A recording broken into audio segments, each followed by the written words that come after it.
کسی زمانے میں محمد علی جناح اور ہندوستان کی تقسیم کے کٹر مخالف گردانے جانے والے کانگریس کے شو بوائے مولانا ابوالکلام آزاد نے قیام پاکستان کے بعد بانی پاکستان کی سیاسی بصیرت کو کھلے دل سے تسلیم کرتے ہوئے سن 1951 میں خصوصی طور پر بابا قوم محمد علی جناح رحمۃ اللہ تعالی علیہ کے مزار پر حاضری دی اور فاتح خوانی کی۔ خیال رہے کہ ابوالکلام آزاد اور محمد علی جناح دونوں 20ویں صدی میں ہندوستانی سیاست کے دو اہم رہنما تھے۔ مولانا ابوالکلام آزاد پاکستان کے قیام کے شدید ترین مخالف تھے، جبکہ دوسری جانب محمد علی جناح تھے جن کی سیاست پاکستان کے قیام کی کوششوں کے گرد گھومتی تھی۔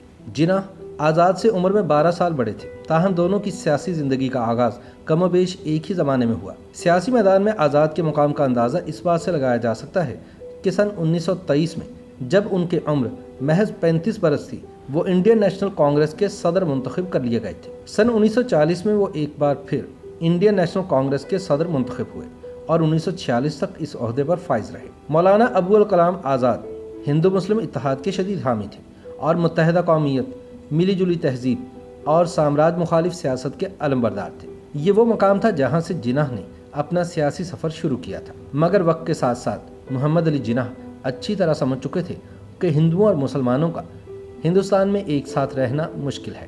کانگریس کی سیاسی عاقبت نااندیشی کے بعد دیکھتے ہی دیکھتے مسلمان آل انڈیا مسلم لیگ کے پرچم تلے جمع ہو گئے۔ یہی وہ وقت تھا جب دوسری عالمی جنگ کے بعد کانگریس نے وزارتوں سے مستعفی ہونے کا اعلان کیا تو مسلم لیگ نے اس فیصلے پر یوم نجات منایا اور صرف 3 ماہ بعد پاکستان کے قیام کی قرارداد منظور کر لی۔ کم و بیش اسی زمانے میں ابوالکلام آزاد کانگریس کے صدر منتخب ہوئے تو محمد علی جناح نے انہیں کانگریس کے شو بوائے کا خطاب دیا۔ سن 1946 کے اواخر میں ہندوستان میں عبوری حکومت قائم ہوئی، جس میں انڈین نیشنل کانگریس اور آل انڈیا مسلم لیگ کے نمائندے شامل تھے۔ انڈین نیشنل کانگریس نے اس حکومت میں آزاد کو وزارت تعلیم کا قلمدان دیا۔ 1947 میں ماؤنٹ بیٹن آخری انگریز وائسرائے کے طور پر ہندوستان آئے تو انہوں نے بڑی سہولت سے پٹیل، نہرو اور گاندھی کو ہندوستان کی تقسیم پر راضی کر لیا، مگر یہ ابوالکلام آزاد تھے جو آخری وقت تک اس تقسیم کی مخالفت کرتے رہے۔ 14 اور 15 اگست 1947 کو ہندوستان تقسیم ہو گیا اور پاکستان اور بھارت کا وجود عمل میں آ گیا۔ ہندوستان کی نئی کابینہ میں بھی ابوالکلام آزاد وزیر تعلیم کی حیثیت سے شامل تھے۔ یہ وہ زمانہ تھا جب ہندوستان کے مسلمانوں پر عجیب اداسی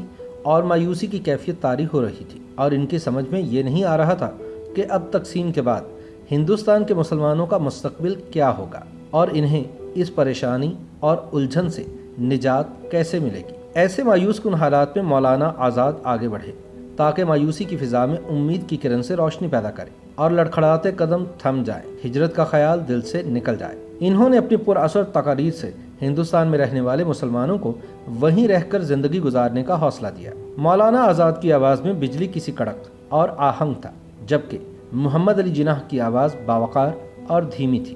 دونوں کے شخصی کردار بے داغ اور عامیانہ کمزوری سے بری، دونوں اپنے اپنے انداز میں بے لوث محب وطن تھے اور جذبہ آزادی سے منور۔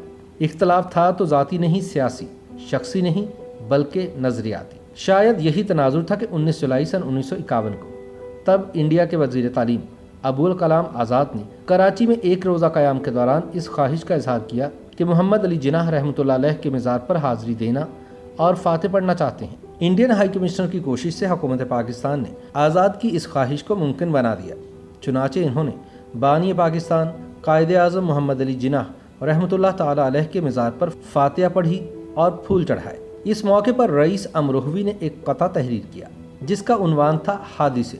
رئیس امروہوی نے لکھا کہ جو حادثہ بھی نہ ہو جائے آج کل کم ہے، ہمارا عہد ہے ایک عہد انقلاب ایجاد، بھلا یہ کس کو توقع تھی قبل ازیں اے دوست مزار قائد اعظم ابوالکلام آزاد۔ 22 فروری سن 1958 کو مولانا آزاد کا انتقال ہو گیا، جس کے بعد ان کی تہلکہ خیز کتاب انڈیا ونز فریڈم شائع ہوئی۔ آزاد نے اس کتاب میں لکھا کہ 10 سال بعد میں پیچھے مڑ کر دیکھتا ہوں تو تسلیم کرتا ہوں کہ محمد علی جناح رحمۃ اللہ علیہ نے جو کچھ کہا اس میں بڑا زور تھا۔